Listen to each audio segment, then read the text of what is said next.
Oh yes, boys and girls. So I want to give a huge shout out. You'll see the running boards that are in the truck to Rough Country. They sent them a while ago. I'm not sure if I said it in the video or not, but I just never made a video because the F450 was broken and then sat for a while. Secondly, again, I want to give a huge shout out to David for all his hard work and dedication in making this possible, because I don't think I would have done it without him. But having him there and kind of motivating me to get it done definitely made me get it done. So with that being said, we are going to roll the damage report of the old F450 here. Meanwhile, I'm going to be out here enjoying it and just loving the fact that she's back on the road. So we do still have a battery light, which is okay. We're going to get that figured out. It's getting almost 13 miles to the gallon, which is a huge plus. But I did go ahead and turn this thing down too. So we are just running around on a tow tune right now. I believe it's a 60 or an 80 horse. But with that being said, I hope you guys enjoy the fact that the F450 is back. And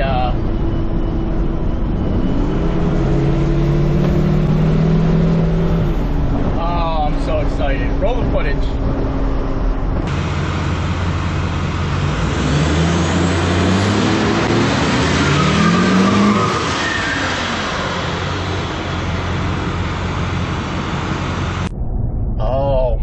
We are back with yet another video, and this is going to be the video that you guys all have been asking for, an update of the F450. Steve, when are you going to do the F450? Send it, Steve. Do you still have the F450? Why'd you sell the F450? What's wrong with the F450? There has been, now I get it, yes, it was such a huge staple of the channel and the OG F450.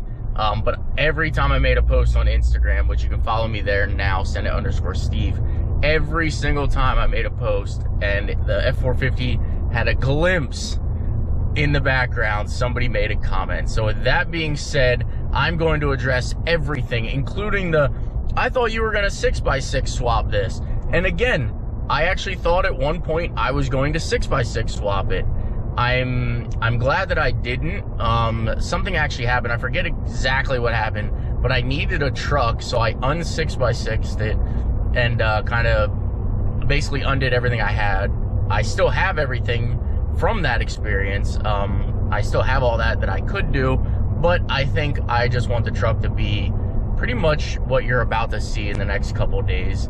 A rowdy powerhouse tow rig, fun vehicle, off-roader, just an all-around vehicle that's just a staple of the channel. So with that being said, we are on our way to the shop, and I'm going to basically show you guys every single reason why I kind of didn't do the F450 sooner. I 100% could not financially afford it, and if you've seen the last video, you now know that I sold my 1960 Chevy Bel Air to be able to fund this thing. So let's get this thing together. I'm going to show you all the damages, and as of right now, yes, the truck is about 70% together. The only reason I didn't finish more of it is so that I can make this video. But yeah, so the F450 is back, and let's roll into the damages. We'll talk about this truck too very soon.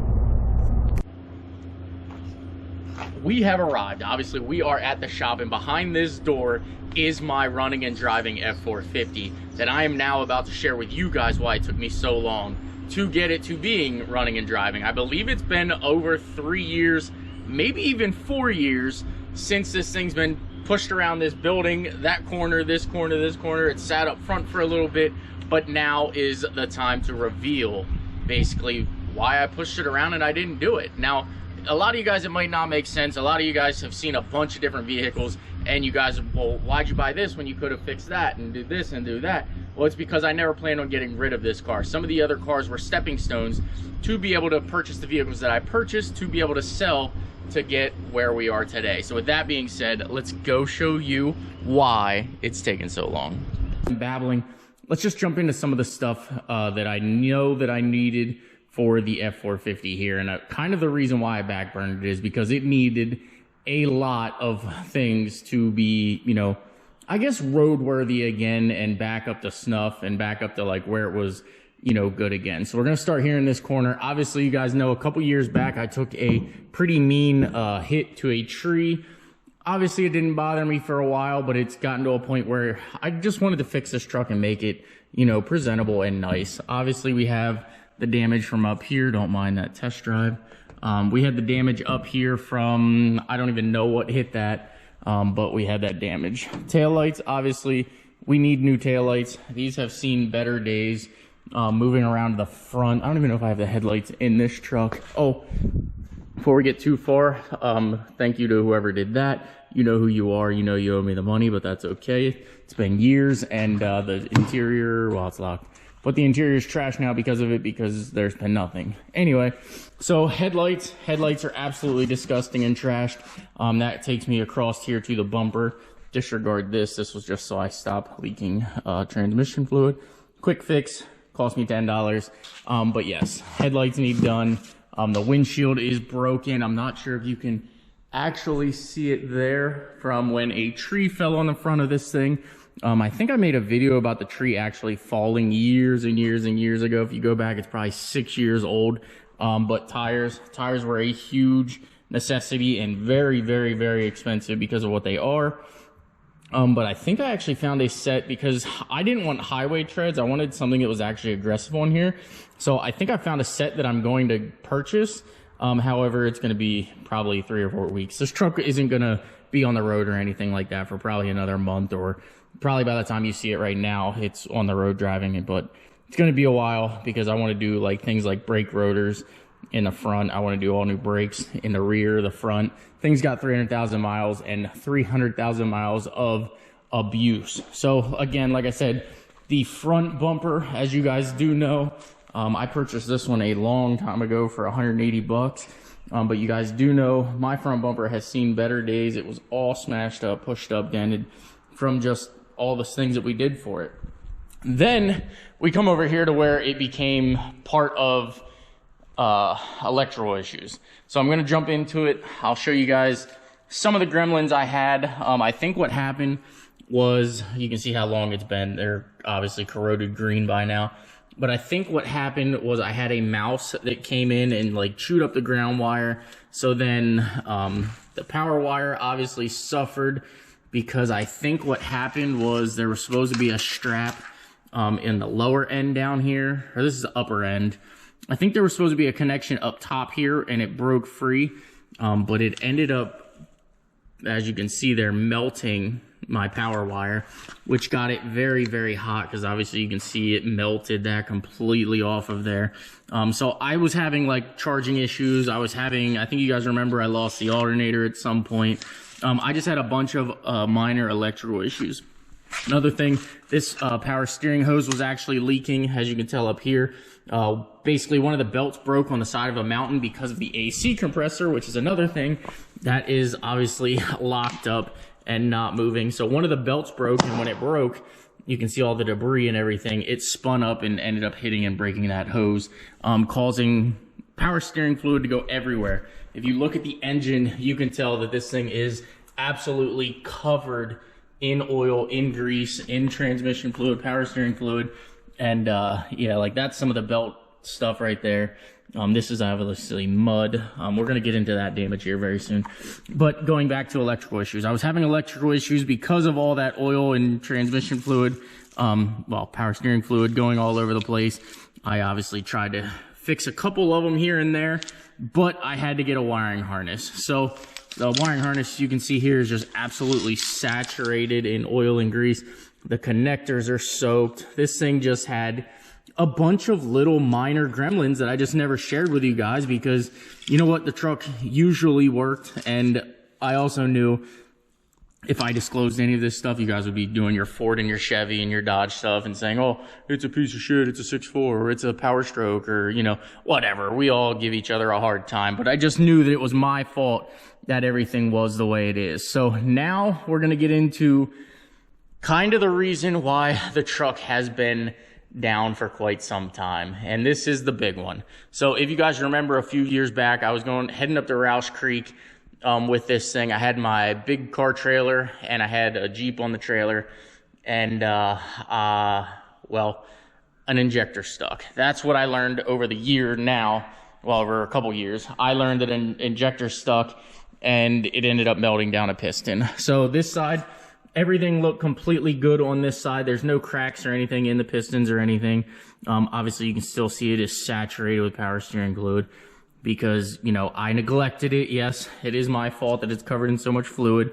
But when you come over here to this side, I'm not sure how well this will show up in the GoPro here, but if you look, there is a crack, there is a crack, there is a crack in cylinder 1, and then the big boy, the one that you guys have all been waiting to see, the meltdown cylinder. So as you can see, the injector probably stuck wide open, causing a bunch of fuel to go down there, and this was probably my blow-by issue.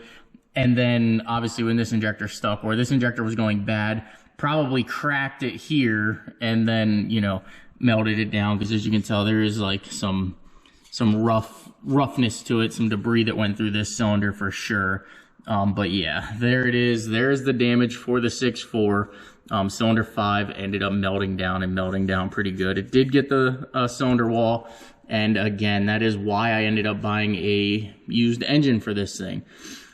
Then it leads me into the used engine. I got the used engine torn apart, and I found two, I don't want to say that they were bad cylinders, but they were sloppy rings and sloppy pistons. So I ended up just getting a complete rebuild kit, and again, David and I ended up slapping this thing back together and getting it in there, and now I couldn't be any more happy that, you know, it took the time that it took. It just is what it is. So we basically used my heads. We basically used like my good components that didn't get hurt from this engine and bolted on the new engine, put together what is a pretty gnarly engine now. And you know what, I'm just going to use it. I'm going to enjoy it. You guys will see me beating on it. I'm sure you guys will see me fully, you know, utilizing the truck again. No, I probably won't take it to Roush Creek. Oh, that was the other thing. I ended up shearing off, hold on one second. Let me go to the truck. All right. I'm not sure how well you can see, but this front track bar, or I guess, is it? No, track bar is up and down. I guess this will be a tie bar. The tie bar here is bent from this end to that end. And obviously I broke the gearbox. Let me go show you the gearbox. So the gearbox was leaking for quite some time. This must have had a tiny, tiny crack in it. And then I fully broke it. There's a nice little cut job by somebody who helped me lift this thing. But yeah, so the tie bar obviously took damage, and then I ended up breaking. This is the gearbox. Like, this is a thick piece of steel, and I don't know how this broke, but it did. But here, let me show you the gearbox. And again, don't mind this quick little repair. I got tired of the transmission leaking, and we wanted to go ahead and drive this thing and make sure it's good. So I just kind of unplugged the lines, threw a hose on here real quick until the lines get here. They'll actually be here, I think in 2 days, the lines will be here. But let me go show you the gearbox. All right, so you can see there, that is actually part of the gearbox there that is broken off. And this gearbox was sloppy anyway. You can see how much movement is there before it does anything. So it was definitely time for a new gearbox, and it breaking was definitely just kind of like the icing on the cake, because that made me realize I needed to do it. So huge shout out to David's dad, Willis. He actually had a 550 there, and we took the gearbox out of it, and I bought it off him, obviously, and we tossed it in my truck here, so now my truck has some steering. Alrighty, guys and girls, well, that is actually, there is one final update. The seats that are in the truck, which you'll see here in an upcoming video. I had no rails for the seats, because if you guys do remember my ramp truck, when I built a ramp truck, I actually purchased interior for this truck, which I think I made an entire video about, I'm not sure, but I ended up purchasing a black leather interior for this truck, and I used the rails in the ramp truck because this truck ended up blowing up at the time, and I just thought it would be like a cool swap. So there you guys have it. The 6.4 is back. I'm excited to have it back. It probably doesn't seem like I'm super excited right now. It's because I've been cleaning all day, and obviously this is taking me almost 2 weeks. I think we're 11 days into it, start to finish right now. and it has just been a massive, massive project. But a project that was needed, and a project that I am so thankful that I actually took the time to do. So if you guys were wondering too, as of this point, I'm about $6,900 into fixing the F450 to its point right now. Now, keep in mind, I still need tires. I still need the front windshield. I do actually have a rear window, but then I realized that this one's not a power sliding glass. So that rear window is $680. The front windshield, because it says Super Duty in it, because it's obviously a Lariat, that front window is actually $490. So there's, I mean, $1,300 just in windows. Keep in mind, we got to do taillights yet. I don't have new taillights. I need headlights.